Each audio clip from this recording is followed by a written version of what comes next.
Welcome back to the Fixed Ops Roundtable. I'm Sarah Vantine here with Ted Ings and Bella Smylie. We have an exciting guest with us today, Steve Greenfield of Automotive Ventures. And Ted, I know we're going to unpack quite a lot about what's happening in the industry. You're right, Sarah. We always do. Bella, great to see you. Thank you for joining us. And Steve, Oh, thank welcome you back to the for having Fixed me. Ops Roundtable. It's great being here as always. Thanks for having me. Yeah. Um, Fixed Ops in the news. We're following a lot of the developments, things that you talk about.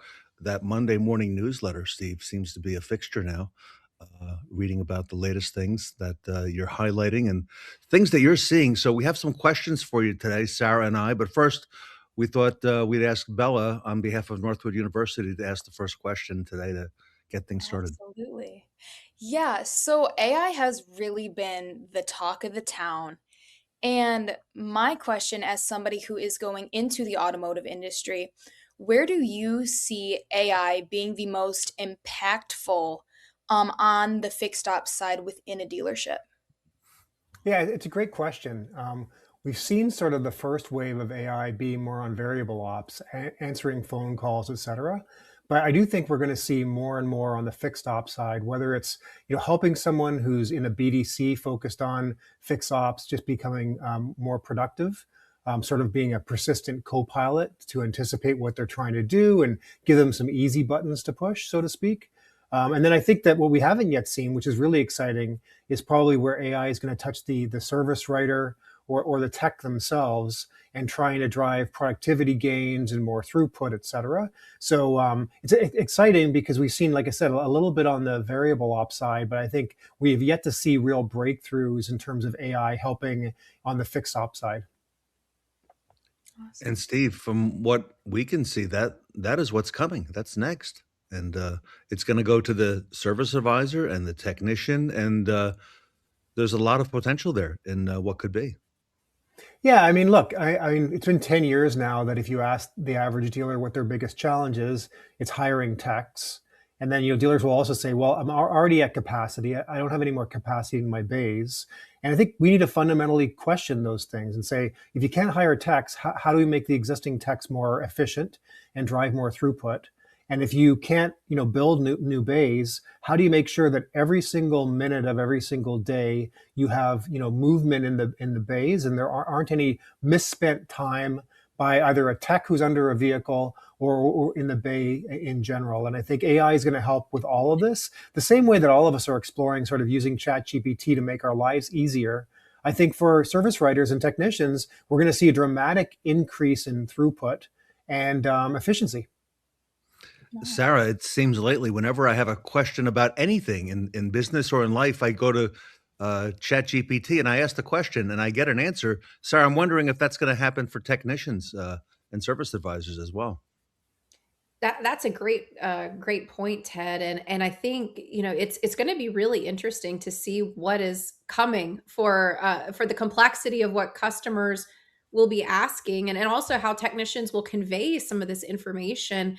And Steve, on that subject, so we're seeing more and more technologically enhanced vehicles, and we're seeing an appetite for customers to really have a connected experience within their vehicle. But some of those components, there's going to be challenges and a learning curve when it comes to technicians implementing some of these tools, including AI. What are, in your opinion, what are some areas that technicians need to be upskilled with as more technology gets added to these vehicles? Yeah, it's a great question. It's somewhat of a double-edged sword, right? So I think the combination of cars that become more complex and the connected car can effectively diagnose itself and then drive the driver back to the franchise dealer.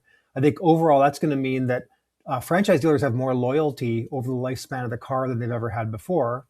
And then combined with that, the cars, to your point, Sarah, are becoming much more complex. And just like you think about where you would take your iPhone to get serviced, you're going to bring it back to the Apple store.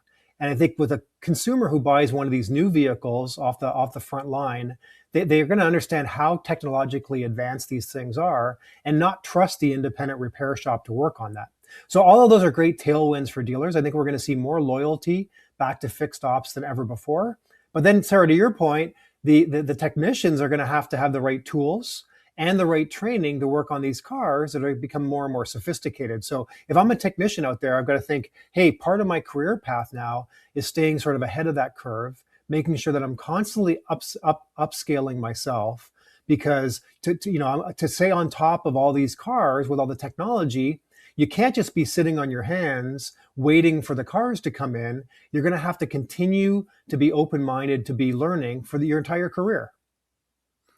Bella, you and I had a conversation before this started today about AI and, the efficiencies it may or may not be creating. I don't know if there's another question you might want to pose to Steve, in terms of whether the AI is actually delivering, efficiency or in some cases even more work, right, for the dealer. Yeah, how does AI look within a dealership with workflow? I know, being a student and seeing some peers use AI, sometimes it can create more problems by giving incorrect work or giving incorrect prompts. So they have to go back and it creates more work.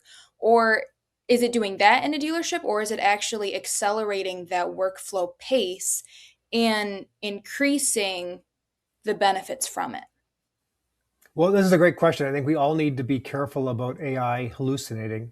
An example would be, if I'm going to use AI as a technician to help diagnose what the problem is quicker, we sure don't want the AI misdiagnosing the car, and then I have to go work or replace a part that doesn't need replacing, for example. So it's a great question. I think that the dealers are going to have to work closely with the vendors to make sure there aren't any misdiagnostics, and the AI doesn't hallucinate. The promise is there, but to your point, we're also going to have to keep a watchful eye on this to make sure that it's not leading folks astray, because it can be a dramatic productivity tool. As Ted, you just mentioned, we're all using it in various aspects of our lives, but we've always got to be a little cautious to make sure that there aren't hallucinations. And in the case of fixed ops, I think it would be potentially recommending work that doesn't need to get done.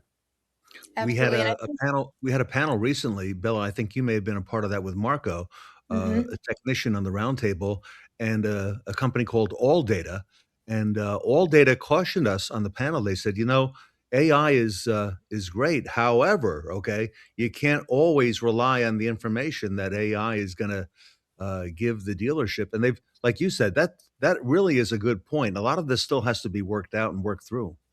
Yeah, I mean, AI is as smart as we make it. It's a man-made thing, so we're the programmers of it. The computer can only be as smart as us. So, do you see the AI becoming smarter than us in the future with fixed operations? Wow. Relatively, I guess the way to answer that is, AI should be able to do very quick, complex problem solving, that it could take a lot of person hours to figure out. It should be able to instantly come up with what the right solution is. So if you're diagnosing a very complex problem, and I've never worked, fixing vehicles other than on my own motorcycles, but sometimes you kind of get stumped, right? You're watching YouTube videos and you're trying to eliminate what the possibilities might be as you're diagnosing what's wrong with an engine. And I think AI should uniquely be able to short circuit that. So the time that a technician would spend with a very complex transmission problem, they should be able to short circuit that from hours down to minutes, maybe even down to seconds, if AI works appropriately and doesn't hallucinate. So I think the promise is there, but it's kind of, I mean, what I would say, Bella, to your point, is kind of like garbage in, garbage out. We've got to be very careful and intentional with what data we're feeding into the AI models to make sure that it isn't just out reading Reddit threads or Google searches, that we're very, very controlled, that it's getting good quality data about parts and service records, et cetera, from either the DMS or from the OEMs, to make sure it isn't hallucinating, and it doesn't cause more problems, and actually can short circuit the amount of time that a technician needs to spend under any given job.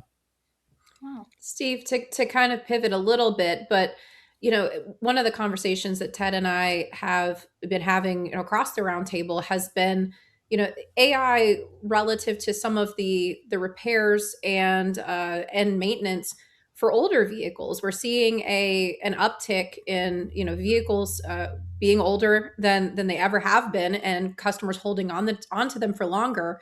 but then also having, some price sensitivity and, some behaviors where they're looking to ascertain information, early in the dealership conversation. So whether it's inquiring about how much a part or tires are going to cost on the vehicle, and we're seeing a lot of AI communication happening in some of those early conversations. How do you see AI embracing or dealerships embracing AI to secure and retain customers that are holding on to vehicles for longer when they're shopping, up against the independents? Yeah, it's a great point, Sarah. So, I think like we saw during COVID, where we had new car shortages, which meant more expensive new cars and used cars, which, counterintuitively meant, consumers were spending more money in fixed ops than ever, because I think that they said, look, if I'm going to be stuck with my car because I can't afford to buy a new or used vehicle, I'm going to invest in it. We saw, the number of years, the average age of the vehicles increase, and consumers spend money in fixed ops with car dealers to maintain their quote unquote investment, their car, and the car is lasting longer. I think the same thing's going to play out here. Is that, with affordability issues from a confluence of reasons here that are playing out across the economy, we're going to see consumers holding onto their cars longer.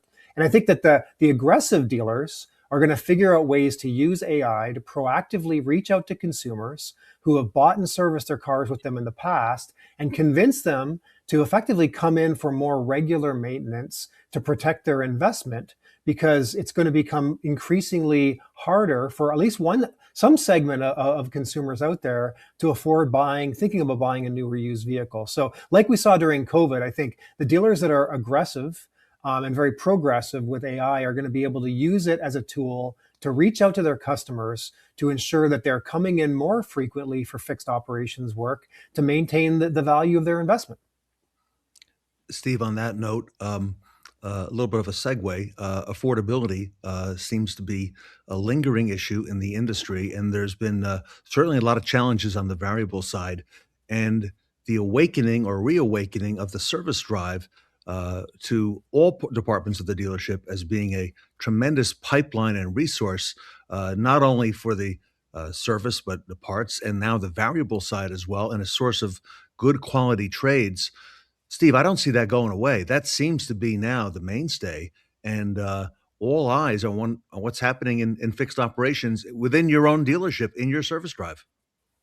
Yeah, I think that more than ever, it's an important lever that dealers have control over, right? I mean, I think that what we're hearing out there is affordability for both new and used vehicles is a challenge. There's ongoing threat of OEM selling directly, although it seems like there's been some steps back recently with the Honda Sony joint venture effectively unwinding, and a lot of pressure against Scout as part of Volkswagen, but they're still out there. And I think that the ominous threat of the Chinese potentially coming into the market all means that probably dealers in general are going to feel pressure on the new car side in terms of at least front end gross margins. So if I'm a dealer and I'm downstream from my automaker and I can't really control what kind of margin I'm going to be able to make on the front end of the new car, things I can control, to your point, Ted, is like used car inventory, if I can source those out of the service drive. And definitely in terms of parts and service, trying to be more proactive with, ensuring the folks that I've sold cars to in the past, my personal vehicles in operation, are being loyal and coming back in for service, which we know is more than half of a dealer's profitability overall from fixed ops. So I do think that dealers need to be more intentional around the things they can control, not to worry too much about things they can't control. What they can control is how much effort and intention they put into fixed ops. And then to your point, make sure that you're converting folks that come in for the service drive into a good source of used vehicles. And you've highlighted, Sarah and Ted, over the years, many, many sources of best practices about folks that have done that very effectively. So I think this is an important lever for the remainder of the year for dealers to pay attention to and make sure they're focusing their efforts on things they can control and not worrying as much about things they can't control. Steve, coming back to the technician, also, it seems, especially in the last couple of years, these video multi-point inspections done by the technician that are now front-facing, where the customer receives that and gets a chance to see the video, which helps build trust. It's very transparent. They can see the doctor who's going to work on their vehicle and hear it right from that person. That seems to be growing in popularity.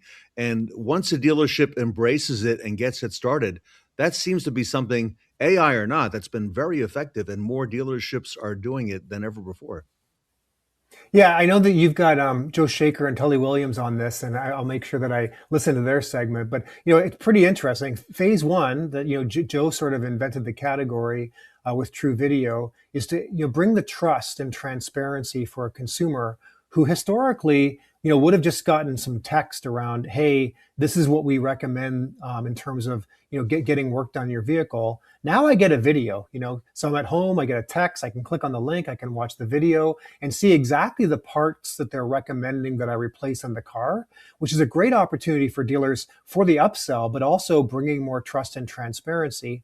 And then, as is discussed on the segment with Joe and Tully, now we've got AI overlaid on top of the video to show the quality of these videos that are going out. So is the technician, when they're recording the video, saying all the things they're supposed to say? And if not, where are their coaching opportunities to make sure they can drive even more trust, which is going to mean, higher CSI for consumers, and also, probably more sell through for upsells in the service drive. So I think this is a great example of, bringing more trust and transparency to the consumer, while at the same time driving more revenue for the dealer, all through innovative technologies that now have AI being layered on top.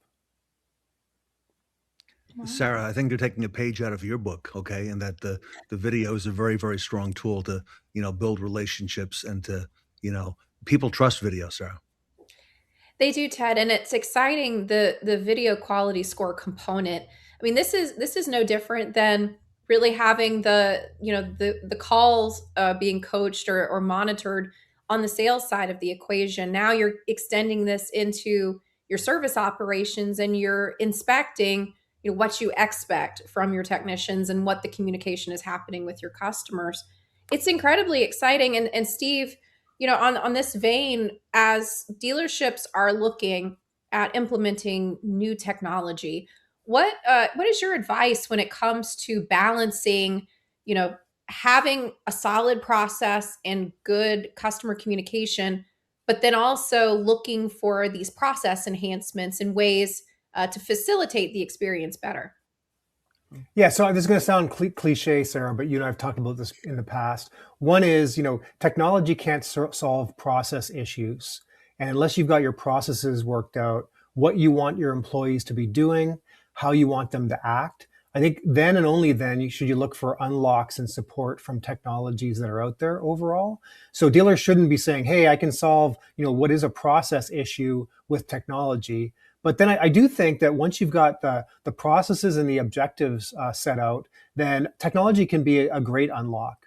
And then the other thing I'll just mention is, it may, again, sound pretty intuitive, but start backwards from what metrics you want to drive. So the example we just used, I mean, if you can increase CSI while at the same time increasing upsells in the service drive, that seems to be a win-win, right? Both sides of the equation are winning. Too often, I think in the past, dealers have said, I've got to go increase sales, but, hell be damned to the CSI, for example. And I think that we need to now start creating win-wins. And we do that by being very crystal clear with what metrics we want to drive, making sure the processes are in place for our employees to follow. And then and only then really are looking at technology solutions that can support all of that, the metrics and the processes we're looking to aspire to. Bella, what are you seeing there at Northwood? I know Northwood has a big automotive program. Yes. Also, there's a fixed operations program. What is the take on young people your age, okay, who are going to Northwood and pursuing a career, perhaps in automotive, as automotive being a place that they'd want to be for their careers? Yeah, absolutely. At Northwood, my major's data analytics, but I'm very involved in our automotive programs through the auto show that we have. So I get to see, and my friends that are in the major, I get to see the way that they're testing out new technologies.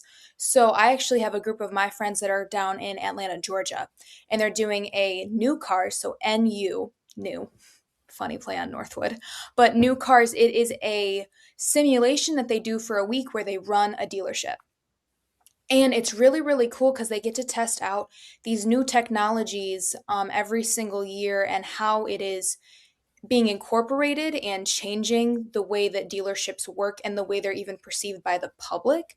So I think it really hones in on everything that you've said with the implementation of AI and technologies coming into the dealership realm, just all those changes, but the way that my generation is and the way that we're trying to absorb all the technology that we can to be, like we said, one step ahead to really put our best foot forward. And I think that's also the beauty of Northwood as well. They give us those technologies, they give us those resources to do that. So just being in front of the game, having that leg up before other companies or other competitors around us get to that technology as well. It's an exciting place to be, Steve, right now. Yeah, I mean, I think equal parts exciting and daunting, right? It's Yeah, hard to yeah. keep up with these changes, but I think, thank goodness we got people out there like Bella for the next generation in the workforce that are staying abreast of these things. But no, it's a good question. I think that if I'm anyone, working at any dealership across the nation in fixed ops, I think what I would encourage folks to do at least be playing with these technologies, right? Off the shelf, you can have ChatGPT on your phone for free. You don't have to pay for a subscription, and at least you can be experimenting with these things to know exactly what it is we're dealing with. I think you're going to see more AI being embedded into multiple software vendors, and you're going to have to get used to it. It is the new frontier. So I would encourage anybody out there who hasn't sort of downloaded ChatGPT or Anthropic Claude, at least get one of these AI tools and be playing with it. Ask it questions. Start with just asking the questions that you would ask Google and see the answers and iterate with it a bit. People will be shocked, I think, at the sophistication of these tools and how quickly they're progressing. And then start asking them automotive questions. And you may be surprised at how sophisticated these things are becoming. Sarah, great information from Steve Greenfield. It's always a pleasure to have Steve Greenfield with us here at the Roundtable. And Steve, just to touch base again, Automotive Ventures. What are you seeing out there from from the investing standpoint? What should dealers be mindful of today? Yeah, I mean, just for frame of reference here. So we're investing early, over 5 years in 3 funds. We've made 56 investments. We've invested in companies like WarCloud that's been on the show before, and SparkServe that's been on the show before. We didn't get to invest in Joe Shaker's company, True Video, but Joe is an investor with us. So we're pretty tight knit around the ecosystem. And I would think at this point, we don't probably miss much of the early stage companies that are getting funded in terms of technology vendors to dealers. And I'm excited. I mean, I'm excited by the sheer number of AI companies we're seeing. A lot of them are either handling phone calls entirely or providing analytics for phone calls. We invested in Rocket, which is helping identify where there's opportunities in terms of skill gap and training folks in fix ops. I think that we will see a wave of new companies based on the back of AI technology that are really, really going to help dealers overall. So I'm excited as an investor. I think dealers should stay very open-minded to the new vendors that are out there, but at all times really focus on what metrics am I trying to drive, and then only be open-minded to those vendors that are going to help you drive your metrics. Steve, what's the best way to reach out to Automotive Ventures and Steve Greenfield? Yeah, we're at automotiveventures.com. You can find me on LinkedIn. My email is simply steve@automotiveventures.com, and would love to have a conversation with anybody on the show today. Great. Steve, thank you so much for all you do for the industry. Love being here. Thank you all. All right. Bella, great questions. Thank you on behalf of Northwood University for representing the future of our industry. So, thanks, Bella. All right. Thank you. Everybody, Bella Smylie from Northwood University and Steve Greenfield from Automotive Ventures here with us today at the Fixed Ops Roundtable.